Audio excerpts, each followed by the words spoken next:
لڑائی اتنی بڑھ جائے گی کہ حج کے موقع پر منا میں بھی لڑائی شروع ہو جائے گی، جس میں بے تحاشا خون بہے گا، لوگ قتل کیے جائیں گے اور ہر طرف فساد پھیل جائے گا۔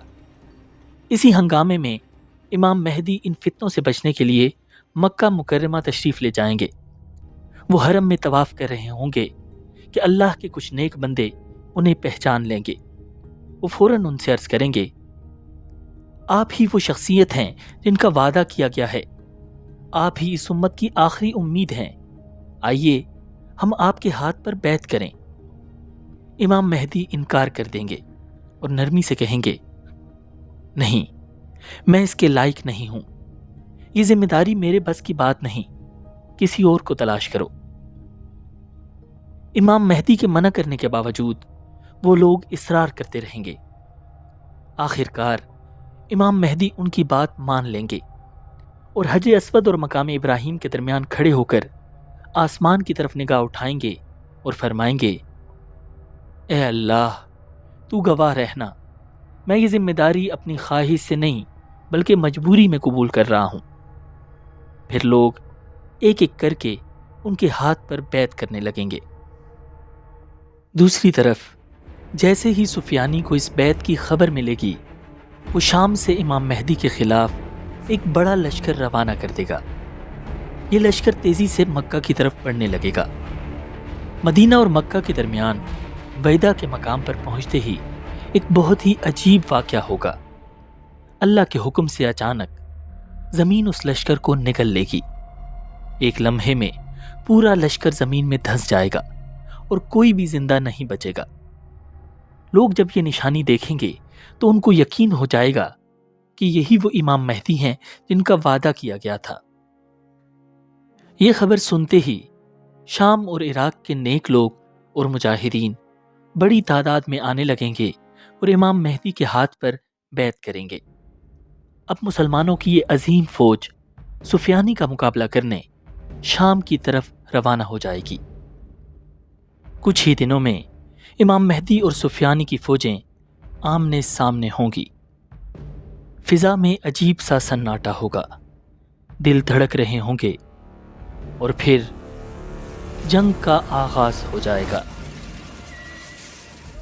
دیکھتے ہی دیکھتے میدان جنگ لاشوں سے بھر جائے گا۔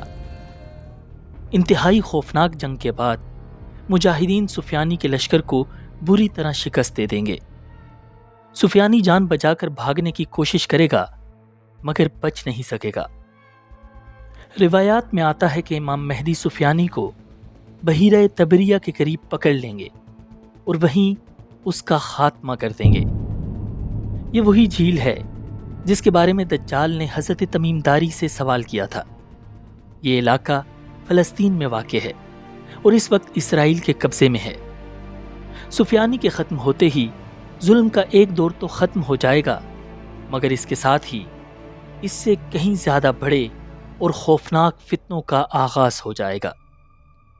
اب امام مہدی دمشق کے قریب قوطہ کے مقام پر مسلمانوں کا ہیڈ کوارٹر قائم کریں گے اور یہیں سے اب آنے والی جنگوں کی اسٹریٹجی بنے گی، کیونکہ اس کے بعد ہوگی انسانی تاریخ کی سب سے بڑی جنگ، الملحمۃ الکبریٰ، یعنی ورلڈ وار 3۔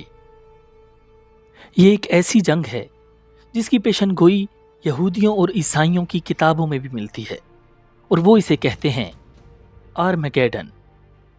یہ جنگ کتنی خوفناک ہوگی اس کا اندازہ اس بات سے لگائیں کہ احادیث میں آتا ہے اگر کسی باپ کے 100 بیٹے ہوں گے تو 99 اس جنگ میں مارے جائیں گے۔ روایات میں یہ بھی آتا ہے کہ اگر کوئی پرندہ بھی میدان جنگ کے قریب سے گزرے گا تو وہ گر کر مر جائے گا، کیونکہ ہوا بھی زہریلی ہو چکی ہوگی۔ اس سے پتہ چلتا ہے کہ اس جنگ میں ایسے خوفناک ہتھیار استعمال ہوں گے جو پورے انوائرمنٹ کو تباہ کر دیں گے۔ اب آپ سوچ رہے ہوں گے کہ آخر اتنی بڑی جنگ کس کے خلاف ہوگی؟ احادیث میں صاف لفظوں میں آتا ہے کہ یہ جنگ ہوگی رومیوں کے خلاف۔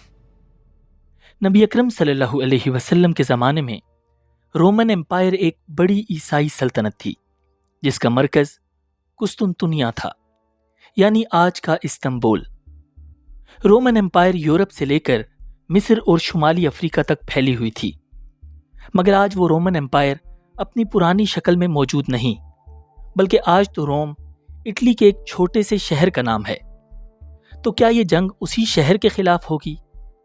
نہیں۔ اگر آپ غور کریں تو آج انگلینڈ، جرمنی، فرانس، بلکہ پورا یورپ، اس کے علاوہ امریکہ اور کینیڈا جیسی بڑی طاقتوں کا بھی وہی مذہب ہے جو رومنز کا تھا، یعنی عیسائیت۔ ان کے لاز، ان کا سسٹم اور ان کی سوچ آج بھی رومن امپائر سے جڑی ہوئی ہے، جس کا مطلب ہے الملحمۃ الکبریٰ میں امام مہدی کی جنگ انہی بڑی بڑی طاقتوں کے خلاف ہوگی۔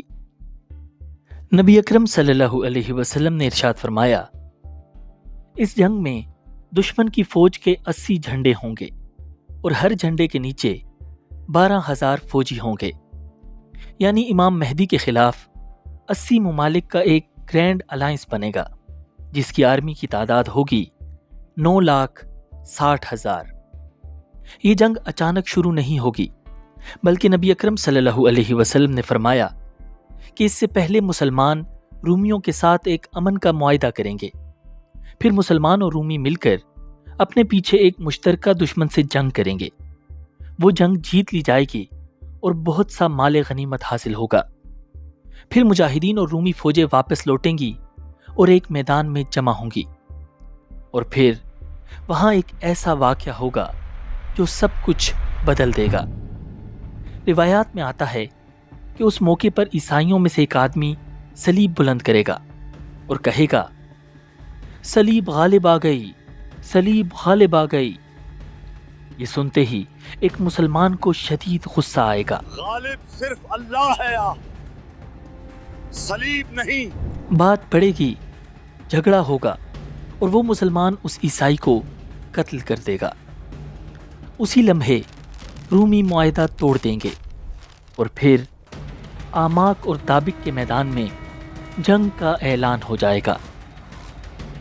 دونوں فوجیں آمنے سامنے ہوں گی اور پھر انسانی تاریخ کی سب سے بڑی جنگ شروع ہو جائے گی۔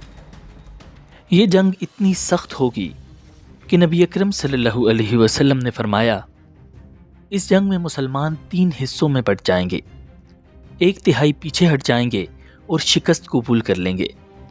اللہ تعالیٰ ان کی توبہ کبھی قبول نہیں فرمائے گا۔ 1/3 میدان جنگ میں شہید کر دیے جائیں گے۔ یہ لوگ اللہ تعالیٰ کے نزدیک سب سے افضل شہداء ہوں گے، اور 3/3 آخر کار فتح حاصل کرے گا۔ نبی اکرم صلی اللہ علیہ وسلم نے فرمایا، یہ وہ لوگ ہوں گے جو اس کے بعد کبھی کسی فتنے میں مبتلا نہیں ہوں گے، مگر یہ فتح فوراً نہیں آئے گی، بلکہ یہ خوفناک جنگ کئی دن تک جاری رہے گی۔ روایات میں یہ بھی آتا ہے کہ امام مہدی کی مدد کے لیے مشرق میں خراسان کے علاقے سے کالے جھنڈوں والے نکلیں گے۔ حضور صلی اللہ علیہ وسلم کے زمانے میں خراسان کا علاقہ کافی وسیع تھا، اس میں آج کا ایران، افغانستان، ترکمانستان اور ازبیکستان کے کچھ حصے شامل تھے۔ انہی علاقوں سے لشکر امام مہدی کی مدد کے لیے جائے گا۔ حضور صلی اللہ علیہ وسلم نے فرمایا کہ جب تم دیکھو کالے جھنڈے خراسان کی طرف سے آئے ہیں تو ان میں ضرور شامل ہو جانا۔ جنگ اپنے عروج پر ہوگی۔ امام مہدی کی طرف سے لڑائی کے لیے مجاہدین کے خاص دستے بھیجے جائیں گے۔ یہ وہ لوگ ہوں گے جو موت کی شرط پر نکلیں گے۔ پہلے دن مسلسل جنگ ہوتی رہے گی اور شام ہونے تک مجاہدین کا یہ موت کا دستہ شہید ہو جائے گا۔ اگلے دن پھر موت کے دستے بھیجے جائیں گے، لیکن وہ بھی دن کے آخر تک شہید ہو جائیں گے۔ تیسرے دن بھی ایسا ہی ہوگا۔ دن بدن مسلمانوں کی تعداد کم ہوتی جائے گی۔ پھر چوتھے دن مسلمان ایک انتہائی اہم فیصلہ کریں گے۔ ہم سب کو مل کر حملہ کرنا چاہیے۔ اور پوری مسلمان فوج مل کر کفار پر حملہ کر دے گی۔ اس دن شدید ترین لڑائی ہوگی، ایسی لڑائی جو اس سے پہلے آج تک کبھی نہیں ہوئی۔ اور پھر اللہ تعالیٰ مسلمانوں کو فتح عطا کر دے گا۔ رومی فوج کو شکست دینے کے بعد مسلمانوں کا اگلا ٹارگٹ ہوگا رومنز کا ہیڈ کوارٹر قسطنطنیہ، یعنی آج کا استنبول۔ یہ دجال کے نکلنے سے پہلے مسلمانوں کا آخری مارکا ہوگا۔ نبی اکرم صلی اللہ علیہ وسلم نے فرمایا، جنگ عظیم میں اور قسطنطنیہ کی فتح کے درمیان 6 سال کا وقفہ ہے، اور 7ویں سال دجال ظاہر ہو جائے گا۔ قسطنطنیہ کی فتح کے لیے جنگ نہیں کی جائے گی، بلکہ یہ شہر بہت ہی عجیب و غریب انداز میں فتح ہوگا۔ حضور صلی اللہ علیہ وسلم نے ارشاد فرمایا کہ مسلمان جب قسطنطنیہ شہر کے قریب پہنچیں گے تو نہ تلوار چلائیں گے، نہ تیر برسائیں گے، بلکہ نعرے تکبیر بلند کریں گے۔ اچانک شہر کی ایک سائڈ کی دیوار گر جائے گی، پھر دوبارہ نعرہ تکبیر بلند ہوگا، اور قسطنطنیہ کا دوسرا کنارہ بھی ڈھیر ہو جائے گا۔ تیسری بار جب اللہ کا نام لیا جائے گا تو شہر کا دروازہ خود بخود کھل جائے گا، اور مسلمان اللہ کی مدد سے بغیر جنگ کیے شہر میں داخل ہو جائیں گے۔ وہاں بہت سا مال غنیمت ہوگا۔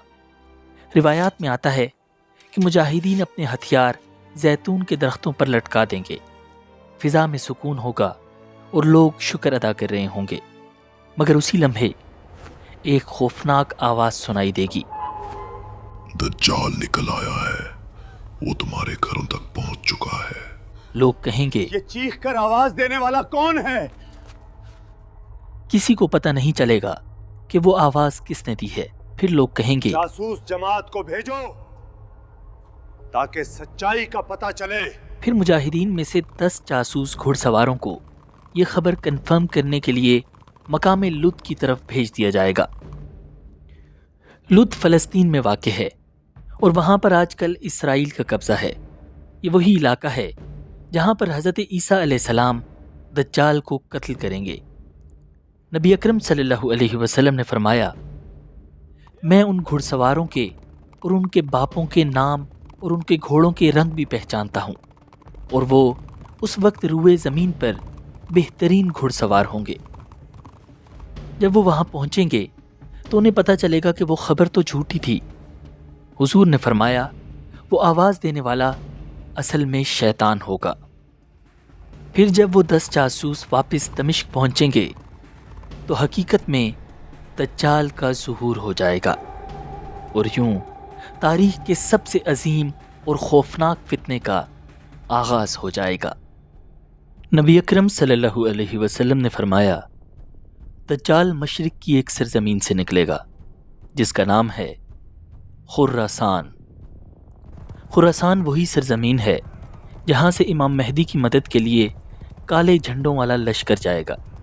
اس لشکر کے بارے میں تو کنفرم نہیں کہ وہ خراسان کے کس علاقے سے نکلے گا، مگر دجال کے بارے میں نبی اکرم صلی اللہ علیہ وسلم نے ایگزیکٹ لوکیشن بھی بیان کر دی۔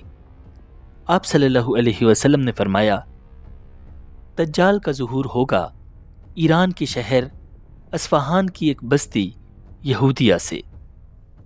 اصفہان کے 70,000 یہودی دجال کے ساتھ ہوں گے۔ ان سب نے خاص قسم کی چادریں لی ہوں گی اور اپنے چہرے ڈھانپے ہوں گے۔ حضور نے فرمایا کہ دجال خود ایک جوان آدمی ہوگا جس کے بال گھنگریالے ہوں گے اور وہ ایک آنکھ سے کانا ہوگا۔ اس کی پیشانی پر دونوں آنکھوں کے درمیان لکھا ہوگا کا-فا-را۔ ہر مومن چاہے وہ پڑھا لکھا ہو یا ان پڑھ اسے پڑھ لے گا۔ دجال صرف 40 دن اس دنیا میں رہے گا، مگر یہ دن کوئی عام دن نہیں ہوں گے۔ حضور نے فرمایا کہ ان میں پہلا دن 1 سال کے برابر ہوگا، دوسرا دن 1 مہینے کے برابر، تیسرا دن 1 ہفتے کے برابر، اور باقی دن عام دنوں کی طرح ہوں گے۔ اب آپ سوچ رہے ہوں گے کہ یہ دن آخر اتنے لمبے کیسے ہو جائیں گے؟ احادیث میں آتا ہے کہ دجال لوگوں سے کہے گا، میں تمام جہانوں کا رب ہوں، یہ سورج میرے حکم سے چلتا ہے۔ کیا تم چاہتے ہو کہ میں اسے روک دوں؟ لوگ کہیں گے ہاں. وہ کہے گا رک جا. اللہ کے حکم سے سورج اور زمین کی گردش رک جائے گی، یہاں تک کہ ایک دن ایک سال، دوسرا دن مہینے اور تیسرا دن ہفتے کے برابر ہو جائے گا. پھر وہ کہے گا کیا تم چاہتے ہو کہ میں اسے چلا دوں؟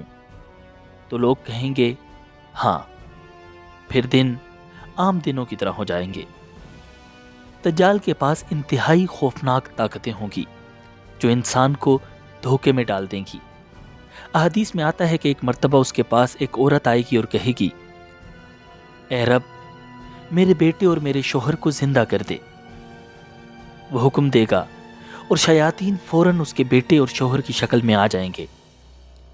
اسی طرح دجال کے پاس کچھ دیہاتی لوگ آئیں گے اور کہیں گے اے رب ہمارے لیے ہمارے اونٹوں اور بکریوں کو زندہ کر دے. دجال شیاطین کو ان کے اونٹوں اور بکریوں کی شکل میں ان کے حوالے کر دے گا. وہ جانور بالکل ویسے ہی ہوں گے جیسے وہ ان سے جدا ہوئے تھے. اس پر وہ لوگ کہیں گے اگر یہ ہمارا رب نہ ہوتا تو ہمارے مرے ہوئے جانوروں کو زندہ نہ کر پاتا. دجال انتہائی تیزی کے ساتھ زمین کے کونے کونے تک پھیل جائے گا. جو قوم بھی اس پر ایمان لائے گی وہ ان کی زندگی آسان کر دے گا. وہ آسمان کو حکم دے گا تو بارش ہونے لگے گی، زمین کو حکم دے گا تو فصلیں اگ جائیں گی. وہ ایک بنجر زمین سے گزرے گا اور اسے حکم دے گا کہ اپنے خزانے نکال. زمین اپنے تمام خزانے نکال دے گی اور وہ اس کے پیچھے ایسے چلیں گے جیسے شہد کی مکھیاں. اور جو قوم بھی اس کا انکار کرے گی دجال انہیں انتہائی خطرناک قحط کا شکار کر دے گا. ان پر بارشیں بند ہو جائیں گی، زمین بنجر ہو جائے گی، ان کے سارے جانور قحط کی وجہ سے مر جائیں گے. اسی خوفناک صورتحال سے بچنے کے لیے لوگ اس پر ایمان لے آئیں گے اور اسے اپنا رب مان لیں گے. احادیث میں آتا ہے کہ دجال ایک عجیب و غریب گدھے کی سواری کرے گا جو انتہائی تیز رفتار ہوگا. وہ ہوا میں ایسے اڑے گا جیسے کوئی بادل ہوا میں تیرتا ہے. اس گدھے کے دونوں کانوں کے درمیان 40 گز کا فاصلہ ہوگا اور اس کا ایک قدم 3 دن کے سفر کے برابر ہوگا. اب یہ گدھا کوئی اصل کا جانور ہوگا یا نبی اکرم صلی اللہ علیہ وسلم کا اشارہ ماڈرن جہازوں کی طرف ہے، یہ تو آنے والا وقت ہی بتائے گا. مگر احادیث میں آتا ہے کہ اس دنیا میں کوئی ایسا شہر نہیں ہوگا جہاں دجال نہ پہنچے سوائے 2 شہروں کے، مکہ معظمہ اور مدینہ منورہ. حضور صلی اللہ علیہ وسلم نے فرمایا ان دونوں شہروں کے ہر راستے پر فرشتے کھڑے ہوں گے. نہ دجال اور نہ ہی اس کا کوئی ساتھی ان میں داخل ہو سکے گا. دجال مدینہ کے قریب ایک کھاری اور بنجر زمین تک پہنچ جائے گا. اس وقت مدینہ کی زمین میں 3 خوفناک زلزلے آئیں گے اور جو بھی کافر یا منافق ہوگا اللہ تعالیٰ اسے مدینہ سے باہر نکال دے گا. اسی دوران ایک بہت عجیب واقعہ ہوگا. احادیث میں آتا ہے کہ مومنوں میں سے ایک شخص مدینہ سے نکل کر دجال کی طرف بڑھے گا. رستے میں دجال کے محافظ اسے روک کر پوچھیں گے کہاں جا رہے ہو؟ وہ مومن پرسکون لہجے میں کہے گا میں اس شخص کی طرف جا رہا ہوں جو ابھی ظاہر ہوا ہے. وہ محافظ چونک جائیں گے، کہیں گے کیا تم ہمارے رب پر ایمان نہیں رکھتے؟ وہ مومن کہے گا ہمارے رب کے بارے میں کوئی بات چھپی ہوئی نہیں. اب وہ غصے میں آ جائیں گے، کہیں گے اسے قتل کر دو. پھر اچانک ایک دوسرے کو یاد دلائیں گے نہیں، ہمارے رب نے ہمیں منع کیا تھا کہ اس کے سامنے پیش کرنے سے پہلے کسی کو قتل نہ کریں. اب وہ اسے پکڑ کر دجال کے سامنے لے جائیں گے. جیسے ہی وہ مومن دجال کو دیکھے گا اس کی آواز بلند ہو جائے گی. وہ پکار کر کہے گا لوگو یہ وہی دجال ہے جس کا ذکر رسول اللہ صلی اللہ علیہ وسلم نے فرمایا تھا. یہ سنتے ہی دجال کا چہرہ بدل جائے گا.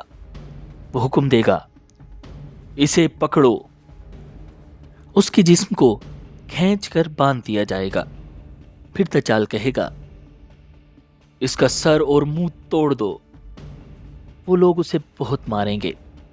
پھر دجال اس سے پوچھے گا کیا اب بھی مجھ پر ایمان نہیں لاتے؟ وہ مومن جواب دے گا تو جھوٹا مسیح ہے۔ اس پر دجال کا غصہ بڑھ جائے گا۔ وہ حکم دے گا اسے چیر دو۔ اس کے سر کے درمیان سے آری چلائی جائے گی اور جسم 2 حصوں میں کاٹ دیا جائے گا۔ پھر دجال ان دونوں ٹکڑوں کے درمیان چلے گا اور کہے گا کھڑے ہو جاؤ۔ اللہ کے حکم سے وہ شخص دوبارہ زندہ ہو کر کھڑا ہو جائے گا۔ پھر دجال اس سے پوچھے گا اب بتاؤ کیا مجھ پر ایمان لاتے ہو؟ وہ مومن کہے گا اب تو تمہارے بارے میں میرا یقین اور بھی بڑھ گیا ہے۔ پھر وہ زور سے کہے گا لوگو میرے بعد یہ دجال کسی کے ساتھ ایسا نہیں کر سکے گا۔ یہ سن کر دجال اسے دوبارہ قتل کرنا چاہے گا اور اسے ذبح کرنے کے لیے بڑھے گا، مگر اللہ کے حکم سے اس کی گردن تانبے کی بن جائے گی۔ دجال جتنا زور لگائے گا وہ اسے قتل نہیں کر سکے گا۔ آخر کار وہ غصے میں آ کر اسے اپنی آگ میں ڈلوا دے گا۔ لوگ سمجھیں گے کہ دجال نے اسے آگ میں پھینک دیا ہے، مگر حقیقت یہ ہوگی کہ وہ شخص اللہ کی طرف سے جنت میں داخل ہو چکا ہوگا۔ حضور صلی اللہ علیہ وسلم نے فرمایا یہ شخص شہادت میں رب العالمین کے سامنے سب لوگوں سے بڑا ہے۔ احادیث میں آتا ہے کہ دجال لوگوں کے سامنے جنت اور جہنم لائے گا۔ اس کے ساتھ دہکتی ہوئی آگ ہوگی، پانی کی نہریں ہوں گی اور رزق کے پہاڑ ہوں گے۔ نبی اکرم صلی اللہ علیہ وسلم نے ارشاد فرمایا جس چیز کو وہ جنت کہے گا وہ اصل میں جہنم ہوگی، اور جو اس کی آگ ہوگی اصل میں وہ ٹھنڈا اور میٹھا پانی ہوگا۔ اگر تم میں سے کوئی اس کا زمانہ پائے تو اس آگ میں گر جانا، کیونکہ وہی اصل نجات ہوگی۔ دجال کا فتنہ اتنا خطرناک ہوگا کہ کوئی انسان اس کا مقابلہ نہیں کر پائے گا۔ پوری دنیا پر دجال کا مکمل کنٹرول ہو جائے گا۔ بالآخر اللہ تعالیٰ کی طرف سے اس فتنے کے خاتمے کا فیصلہ کر دیا جائے گا اور حضرت عیسیٰ علیہ السلام کو آسمان سے نازل کر دیا جائے گا۔ احادیث کے مطابق حضرت عیسیٰ علیہ السلام دمشق کی جامع مسجد کے مشرقی سفید مینار پر نازل ہوں گے۔ آپ نے ہلکے زرد رنگ کے 2 کپڑے پہن رکھے ہوں گے اور اپنے ہاتھ 2 فرشتوں کے پروں پر رکھے ہوئے ہوں گے۔ جب حضرت عیسیٰ علیہ السلام اپنا سر اٹھائیں گے تو موتیوں کی طرح چمکتے ہوئے قطرے گریں گے۔ یہ جمعے کا دن ہوگا، فجر کی نماز کا وقت ہوگا اور اقامت ہو چکی ہوگی۔ امام مہدی جو ہی جماعت کرانے لگیں گے تو ان کی نظر حضرت عیسیٰ علیہ السلام پر پڑے گی۔ وہ پیچھے ہٹ جائیں گے اور انہیں جماعت کا کہیں گے، مگر حضرت عیسیٰ علیہ السلام فرمائیں گے نماز کی اقامت آپ کے لیے ہوئی ہے، نماز بھی آپ ہی پڑھائیں۔ پھر امام مہدی کی امامت میں حضرت عیسیٰ علیہ السلام نماز پڑھیں گے۔ اس کے بعد حضرت عیسیٰ علیہ السلام دجال کو ٹھکانے لگانے کے لیے نکل کھڑے ہوں گے۔ روایات میں آتا ہے کہ آپ کے سانس سے انتہائی حسین خوشبو آئے گی۔ جس بھی کافر تک آپ کے سانس کی خوشبو پہنچے گی وہ وہیں مر جائے گا۔ دجال کو جو ہی حضرت عیسیٰ علیہ السلام کا پتہ چلے گا وہ ڈر کر بھاگنے لگے گا۔ حضرت عیسیٰ علیہ السلام دجال کا پیچھا کریں گے۔ آخر کار وہ اسے اسرائیل کے شہر لد کے مقام پر پکڑ لیں گے اور وہیں اسے قتل کر دیں گے۔ آج اسرائیل نے باب لد پر ایک ایئرپورٹ بنایا ہوا ہے۔ ہو سکتا ہے کہ دجال جہاز کے ذریعے اس ایئرپورٹ سے فرار ہونے کی کوشش میں ہو۔ دجال کے خاتمے کے بعد اس کے جتنے بھی یہودی ساتھی ہوں گے سب کو چن چن کر قتل کیا جائے گا۔ احادیث میں آتا ہے کہ اس دن اگر کسی بھی درخت یا پتھر کے پیچھے یہودی چھپے گا تو وہ درخت اور پتھر کہے گا اے مسلمان، اے اللہ کے بندے، میرے پیچھے یہودی چھپا ہوا ہے، اسے قتل کر دے۔ حضور صلی اللہ علیہ وسلم نے فرمایا کہ ہر درخت یہ بولے گا سوائے غرقد کے درخت کے، کیونکہ غرقد یہودیوں کا درخت ہے۔ پھر اس کے بعد امام مہدی کا انتقال ہو جائے گا۔ روایات میں آتا ہے کہ امام مہدی کل 7 یا 9 سال مسلمانوں کی قیادت کریں گے، جبکہ حضرت عیسیٰ علیہ السلام زمین پر 40 سال قیام کریں گے۔ حضور صلی اللہ علیہ وسلم نے فرمایا کہ حضرت عیسیٰ علیہ السلام صلیب کو توڑ دیں گے اور خنزیر کو قتل کر دیں گے، یعنی عیسائیوں کے سارے غلط عقائد ختم کر دیں گے۔ اللہ تعالیٰ ان کے زمانے میں اسلام کے سوا تمام دینوں کو ختم کر دے گا اور پوری دنیا میں اسلام پھیل جائے گا۔ اس دور میں زمین اپنے سارے خزانے اگل دے گی اور اتنی خوشحالی ہوگی کہ کوئی مال لینے والا باقی نہیں رہے گا۔ اس کے بعد ان کی وفات ہو جائے گی اور مسلمان ان کا جنازہ ادا کریں گے۔ اب ویڈیو کے آخر میں یہ بات واضح طور پر سمجھ لیں کہ یہ تمام واقعات کوئی اندازے یا کہانیاں نہیں، بلکہ یہ وہ سچی خبریں ہیں جو رسول اللہ صلی اللہ علیہ وسلم نے ہمیں پہلے ہی بتا دی ہیں۔ لہٰذا ہمارا ایمان ہے کہ یہ سب واقعات ہو کر رہیں گے، اور جس رفتار سے دنیا کے حالات بدل رہے ہیں اور فتنے عام ہو رہے ہیں، وہ وقت بھی دور نہیں جب دجال کا ظہور ہو جائے گا۔ تو اصل سوال یہ ہے کہ کیا ہمارے پاس اس عظیم فتنے سے بچنے کا کوئی طریقہ ہے؟ جی ہاں، نبی اکرم صلی اللہ علیہ وسلم نے خود ہمیں اس کا طریقہ بتا دیا ہے۔ صحیح مسلم کی روایت ہے، حضور صلی اللہ علیہ وسلم نے ارشاد فرمایا، جس مسلمان نے سورہ کہف کی پہلی 10 آیات حفظ کر لیں، اسے دجال کے فتنے سے محفوظ کر لیا گیا۔ ایک اور حدیث میں آتا ہے، تم میں سے جو کوئی بھی دجال کو دیکھے اس کے سامنے سورہ کہف کی ابتدائی آیات پڑھے۔ لہٰذا ابھی سے اپنی حفاظت کے لیے سورہ کہف کی ابتدائی آیات حفظ کر لیں اور ہر جمعے کو سورہ کہف کی تلاوت کا معمول بنا لیں۔ اگر آپ اسلام کے متعلق آتھینٹک انفارمیشن حاصل کرنا چاہتے ہیں تو ہمارے چینل اسلامک ورلڈ ویو کو سبسکرائب کیجیے، ویڈیو پر زیادہ سے زیادہ لائک اور کامنٹ کیجیے تاکہ یہ علم باقی مسلمانوں تک بھی پہنچ سکے۔ مجھے دیجیے اجازت، اللہ نگہبان۔